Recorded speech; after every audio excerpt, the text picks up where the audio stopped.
Bismillahirrahmanirrahim. Assalamualaikum warahmatullahi wabarakatuh.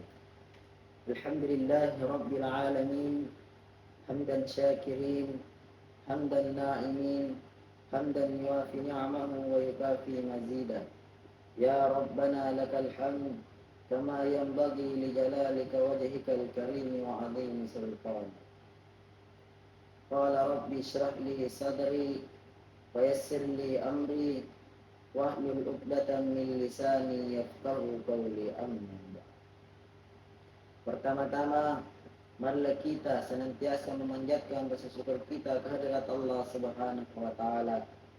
Manakala Allah Subhanahu wa taala senantiasa memberikan kita beribu macam nikmatnya, baik itu nikmat kesehatan, nikmat kesempatan, terlebih-lebihnya lagi nikmat iman dan Islam. Salam serta salawat tak lupa pula kita hanturkan kepada baginda Rasulullah Muhammad sallallahu alaihi wasallam. Dialah nabi yang diutus di permukaan bumi ini untuk menyempurnakan akhlak manusia. Dialah nabi yang diutus di permukaan bumi ini untuk menjadi rahmatan lil alamin bagi seluruh alam. Baik, pada video kali ini perkenalkan, nama saya Aidi Muhammad Khair, Prodi Komunikasi Penyiaran Islam semester 7.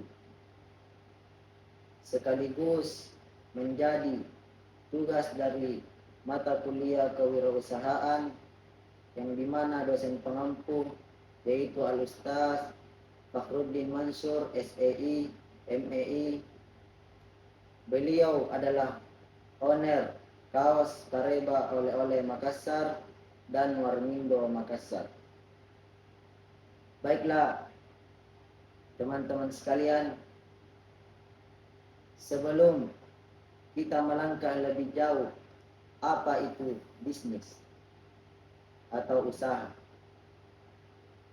Di dalam pandangan Islam ada beberapa cara yang harus kita lakukan sesuai dengan anjuran agama, yaitu yang pertama, kita berbisnis niatkan karena Allah Subhanahu wa taala. Yang kedua, kita harus jujur dalam melakukan bisnis tersebut, sehingga Allah Subhanahu wa taala memberikan keberkahan kepada usaha atau bisnis yang kita lakukan. Yang ketiga, penjual dan pembeli harus saling ridho sama ridho dalam melakukan jual beli. Sebagaimana Allah Subhanahu wa taala telah menjelaskan di dalam Quran surah An-Nisa ayat 29 sampai 30. A'udzu billahi minasyaitonir rajim. Bismillahirrahmanirrahim.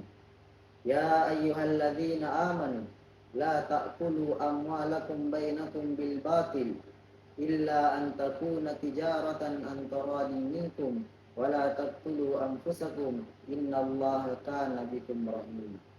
Wa man yaf'al dzalika udwanan wa dhulman fasawfa nuslihi nara wa kana dzalika 'ala Allahi yasira.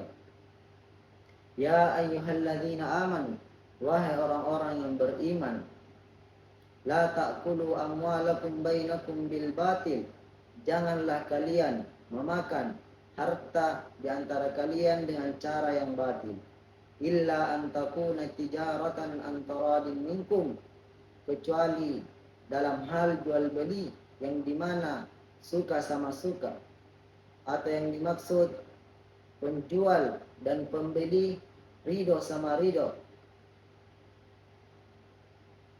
Di ayat 30, wa man yaf'al dzalika udwanan wa dhulman fasawfa nuslihi nara wa kana dzalika 'ala Allah yasira.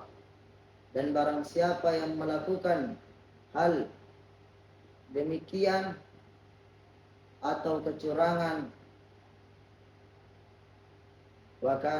Wa man yaf'al dzalika 'udwanan wa dzulman fasawfa nuslihi nara. Maka Allah akan memasukkan dia ke dalam neraka. Wa kana dzalika 'ala Allah yasira. Dan itu mudah bagi Allah. Jadi jangan semata-mata kita berbisnis atau melakukan perdagangan untuk mengharapkan keuntungan semata dan membelakangkan yang namanya berkah atau ridho dari Allah Subhanahu wa taala. Dan hal yang harus kita lakukan untuk mendapatkan keberkahan dari Allah Subhanahu wa taala ialah ketika telah datang atau telah tiba waktunya untuk menjalankan perintah Allah seperti sholat, maka kita harus meninggalkan yang namanya jual beli. Sebagaimana dijelaskan oleh Allah Subhanahu wa taala di dalam Al-Qur'an surah Al-Jum'ah, ya ayyuhalladzina amanu idza nudiya lis-salati min yaumil jum'ah fas'au ila dzikrillahi wa dzarul bai' dzalikum khairul lakum in kuntum ta'lamun. Apabila telah diserukan salat Jumat, maka tinggalkan jual beli, dan itu lebih baik untuk kalian. Di sini ayat bukan cuma menjelaskan atau memfokuskan kepada salat Jumat saja, akan tetapi ayat ini menegaskan bahwa ketika waktu salat tiba, maka tinggalkan yang namanya jual beli untuk mendapatkan keridhaan dan berkah dari Allah Subhanahu wa taala. Percuma kita menjalankan bisnis, keuntungan yang sangat besar kita dapatkan, tetapi tidak ada ridho dan keberkahan dari Allah Subhanahu wa taala.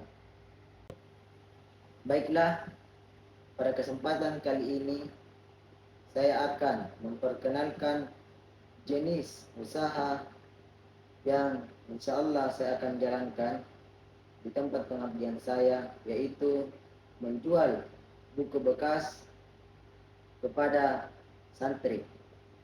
Dan saya berharap dengan menjual buku bekas atau buku bacaan ini kepada santri dapat meningkatkan minat santri dalam membaca buku. Dan perlu kita ketahui, kita dapat manfaat atau ada beberapa manfaat yang dapat kita dapatkan dalam membaca buku, yaitu salah satu melatih otak menjadi lebih baik dalam berpikir. Yang kedua, mengurangi stres. Dan yang ketiga, menambah pengetahuan. Dan yang keempat, menambah kosakata.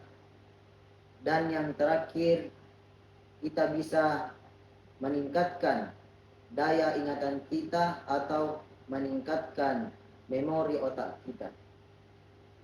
Dan dengan ini